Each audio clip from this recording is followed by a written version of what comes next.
Sedangkan sahabat Nabi durhaka sama ibunya, tidak bisa menghadapi sakaratul maut dengan tenang. Sekarang bagaimana model anak-anak kita sekarang, Ibu? Anak-anak kita sekarang tinggi sekolahnya, makin tinggi sekolahnya, makin tinggi kurang ajar. Ya, Ibu, masih ingat waktu lebaran? Anak kita cium tangan enggak? Nah, cium tangan? Tidak, misleading. Cium tangan itu begini. Dia kasih begitu tangan Ibu. Dia gini. Bukan cium tangan itu dong. Beleng-beleng. Anak-anak sekarang sopan betul sama cowoknya. Kalau sama cowoknya, iya Kak, terserah Kakak aja deh. Apa yang baik, dulu itu dah aja. Ini sekalinya sama bapaknya kurang ajar.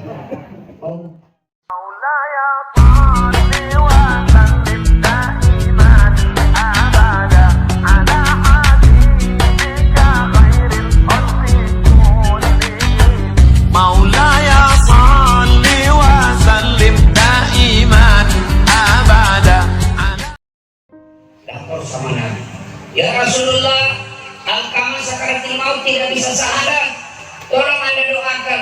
Nabi bilang, kok bisa? Itu kan baik agamanya, kok bisa tidak bisa syahadat? Nabi lalu pergi menghadap, panggil. Nabi doakan bisik, la ilaha illallah. Alqamah tetap bilang la,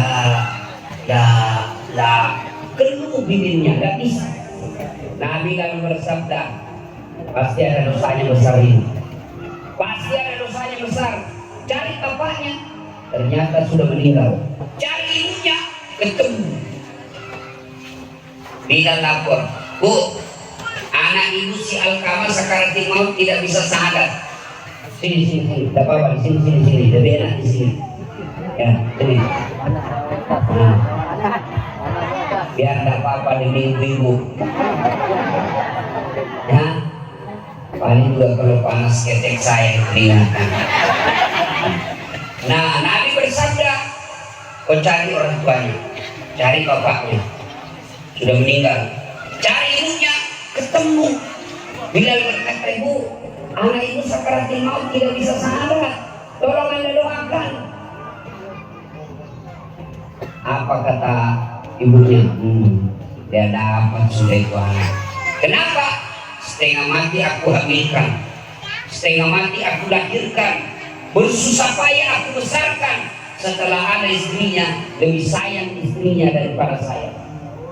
Karena satu ketika saya ke rumahnya, belum saya masuk di rumahnya, baru saya masuk membuka rumahnya, saya dengar dia bilang sama istrinya, sembunyi cepat itu kacang, datang mama. Mamanya mendengar, tidak jadi masuk, nangis ibunya, pulang. Sejak itu tidak pernah lagi datang ke rumah anaknya. Lalu ibu bapak saudara-saudara sekalian, Nabi bersabda, panggil ibunya. Jadi rupanya ini dosanya ini anak, karena ibunya ke rumahnya, dia bilang sama istrinya, sembunyi cepat itu kacang, datang mama, sembunyi kau cepat. Didengar ibunya. Lalu Nabi panggil, datang ibunya, Bu, maafkan anaknya, saya tidak mau ya Rasul, maafkan, saya tidak mau, kurang ajar itu anak. Kata Nabi, kalau begitu lebih baik saya bakar ini hidungnya daripada dia dibakar api neraka. Ibunya katakan, silakan bakar aja. Nabi bilang, oh saudara-saudara cari kain, kumpulkan kain, nyala. Nabi bilang, angkat si Alqamah, lempar masuk api. Begitu mau dilempar, ibunya berteriak, tahan ya Rasul, jangan kau bakar anakku. Memang dia kurang ajar, memang dia pernah sakiti hati saya, tapi tidak ada artinya ketimbang susahnya saya melahirkan dia. Dia memang pernah menyukai perasaanku, tapi luka perasaanku tidak ada artinya ketimbang penderitaan saya melahirkan dia. Saksikan ya Muhammad, saya ampuni dosa-dosanya anak. Nabi lagi tanya, betul ibu maafkan? Betul ya Rasul, saya maafkan anak saya. Nabi lalu berkata, letakkan tidak jadi dilempar api, letakkan, lalu Alqamah dengan susah payah mengucapkan La ilaha illallah Muhammad Rasulullah, meninggal. Apa hikmah ini Pak? Sedangkan sahabat Nabi durhaka sama ibunya, tidak bisa menghadapi sakaratul maut dengan tenang. Sekarang bagaimana model anak-anak kita sekarang Ibu? Anak-anak kita sekarang tinggi sekolahnya, makin tinggi sekolahnya, makin tinggi kurang ajar. Ya, Ibu-ibu masih ingat waktu lebaran? Anak kita cium tangan enggak? Nah, cium tangan? Tidak, disliding. Cium tangan itu begini. Dia kasih begitu tangan Ibu. Dia gini. Bukan cium tangan itu dong. Beleng-beleng. Anak-anak sekarang di sopan betul sama cowoknya. Kalau sama cowoknya, iya Kak, terserah kakak aja deh. Apa yang baik, ulun ikut aja. Sekalinya sama bapaknya kurang ajar. Oh, bapak mau lihat buktinya anak kita lebih sopan sama ceweknya daripada sama bapaknya. Mau lihat Ibu? Coba pulang nanti periksa wallpapernya anaknya, HP-nya siapa foto di situ. Nah, fotonya bapaknya. Siapa foto? Oh, saya masih Unas di Sulawesi. Ujian mahasiswa saya. Adik-adik sekalian, HP tidak boleh di kantong. Jangan kau simpan di tanganmu. Nanti kau kerja sama melalui handphone WhatsApp. Simpan HP itu di sudut kanan meja. Simpan di sudut kanan. Saya keliling mengawas. Tiba-tiba saya lihat ada cewek. Wih, HP-nya cakep betul cowoknya. Saya ngedek, gagahnya cowokmu. Langsung lagi, tak gaulnya Pak Ustaz. Bukan cowokmu itu. Siapa ini? Lingho. Siapa ini Lingho? Artis Korea. Oh, dia kenal kau? Tidak. Pernah kau dikirim pulsa? Tidak. Pernah kau di miskol? Tidak. Bele-bele ini. Ganti itu. Untuk apa kau simpan ini fotonya? Fotonya bapakmu bersih-bersih. Simpan itu foto bapakmu. Hapus. Ustaz. Jaga fotonya bapaknya. Oh tidak ada Ustaz, sudah kau hapus. Ibu, masih ingat waktu hamil? Masih Bu? Nyaman? Kan ada. Oh, saya ingat waktu istri saya hamil 7 bulan, menderita. Oh, kakinya kan goyang-goyang gitu bayinya. Kalau di sini, naik lagi sini. Ustaz, tolong doakan saya. Dalam hatiku, ewayan ini.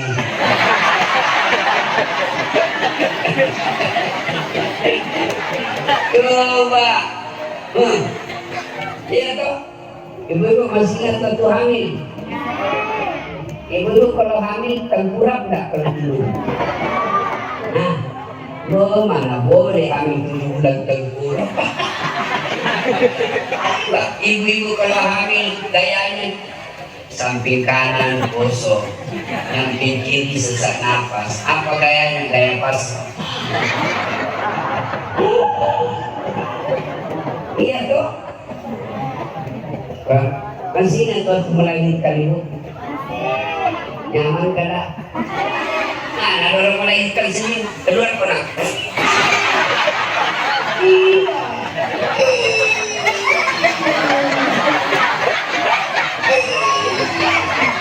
Dirimu bilang, mengendap. Iya toh? Iya. Mana lagi melahirkan senyum? Ayo nak, keluar dong. Ibu-ibu kalau melahirkan hanya 2 pilihannya. Kalau tidak setengah mati, mati sekalian. Dan berapa banyak ibu meninggal dunia melahirkan anaknya 9 bulan dalam kandungan. Begitu keluar anaknya ternyata cacat, justru yang cacat itu dia sayang.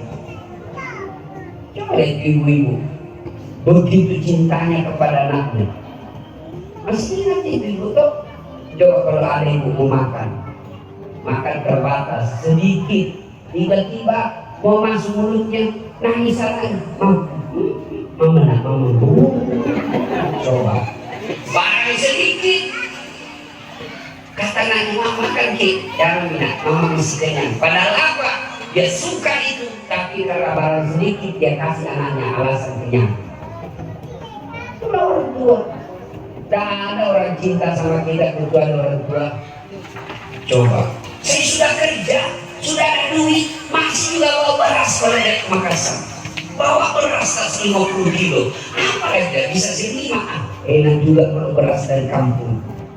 Begitu cintanya orang tua kepada anak. Tapi kita anak sudah kerja, masih minta uang sama orang tua. Selesai ngurus anak, kita selesai ngurus orang tua, anak tak kita lagi kasih orang tua kita. Enak ngurus anakku dulu. Iya tuh. Maka wajar ketika ada anak yang kurang ajar sama orang tuanya, tidak dia berakhlak.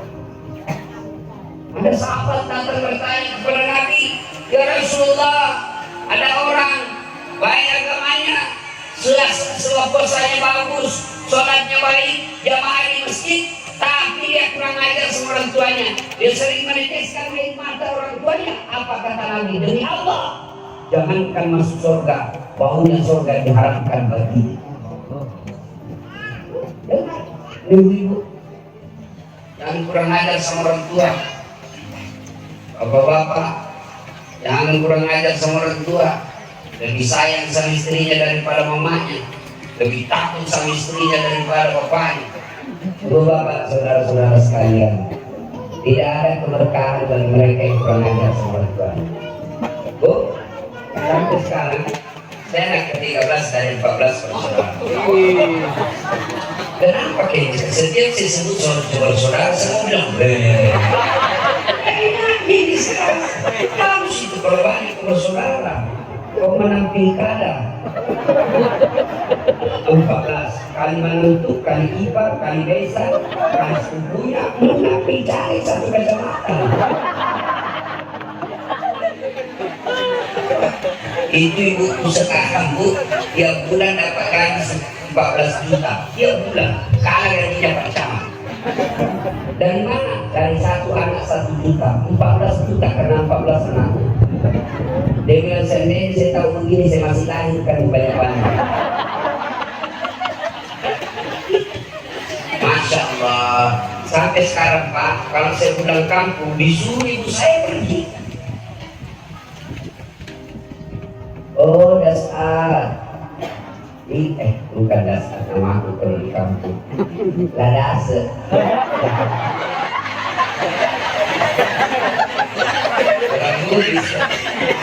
Oh lah dasar. Lo beli minyak tanah yang lo nak. Pergilah saya, padahal saya sudah dosa. Saya pergi, saya sudah ustaz, saya pergi minyak tanah. Dia bilang dari ibu-ibu tetangga aku nanti, kenapa tahu disuruh tahu itu Pak Ustaz di minyak tanah? Saya bilang sama tetanggaku, saya ustaz kalau saya lagi ceramah, saya dosen kalau saya lagi di kelas mengajar mahasiswa. Tapi kalau saya perlu dibeli minyak tanah, anaknya kamu mamaku menyelesaikan dengan yang lain. Ini apa? Berkah hidup. Saya biasa kalau ada dalam sehari tidak ada cara Makassar, sehari tidak ada cara saya langsung pulang kampung. Dia bilang orang itu mau pergi mana? Atau teman saya di WhatsApp, mau di mana Ustaz? Saya mau pergi lihat pintu surga. Ada pintu surga di dunia? Ya ada. Mana? Telapak kaki itu. Pintu surga itu. Kalau sudah buat ibu tersenyum, maka aras Allah pasti bergetar. Umar bin Khattab pernah bertanya kepada Nabi, ya Rasulullah, saya tahu tidak mungkin saya lihat wajahnya Allah di dunia. Tidak mungkin saya tengok nampak wajah Allah di dunia. Tapi saya mau tahu bagaimana supaya Allah tersenyum kepada aku. Apa yang harus saya lakukan ya Rasul? Biar Allah tersenyum kepada aku meskipun saya tidak melihatnya. Nabi menjawab, buat ibu bapakku tersenyum, maka Allah pasti tersenyum kepada aku. Pak, muliakan orang tua kita, ya. Orang tua itu mertua. Saya Pak, coba. Bapak saya sudah arwah. Bapak saya sudah meninggal. Saya rasanya mau bawa naik mobil jalan-jalan, mau bawa makan, mau cium tangannya, mau cium jidatnya sambil dulu bersimpuh minta didoakan, tapi sudah tidak ada bapak saya. Maka mereka yang masih orang tuanya masih hidup, cari berkah, jangan kau lalaikan.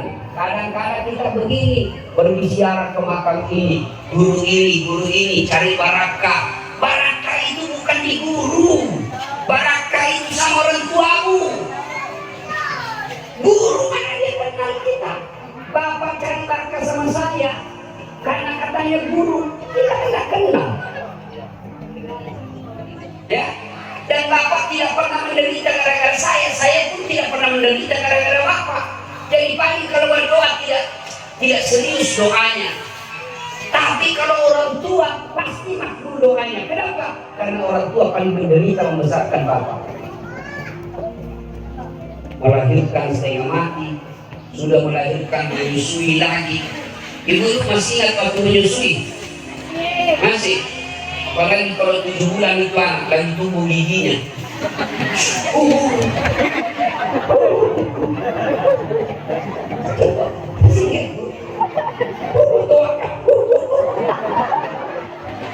Begitu dia gigit, apa kita tujuan? Kurang ajar, kok gigit saya? Tidak. Guna. Siang anaknya, malam bapaknya.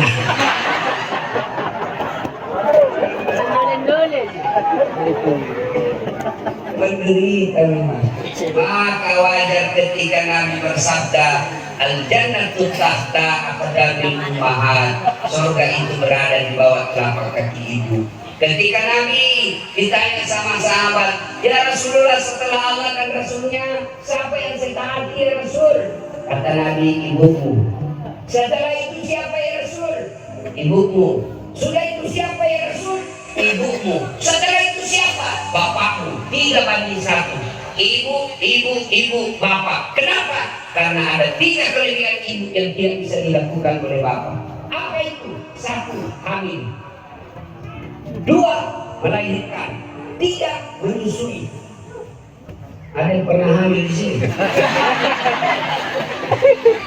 Mau coba sakitnya hamil Pak? Penderitaan hamil, mau coba? Ambil kelapa dengan sabunnya, kasih masuk di baju. Kemana-mana bawa. Buang yang besar. Besar ini kenapa? Mana ibu-ibu? Ibu-ibu kalau ke pasar disimpan tidak kandungannya. Sebenarnya berat betul ini, diganggu. Enggak, kemana-mana dibawa. Apalagi kalau bapak-bapak menderita ketika istri hidup. Itu tiba-tiba mau makan kelapa tengah malam, tiba-tiba mau makan pecel subuh-subuh.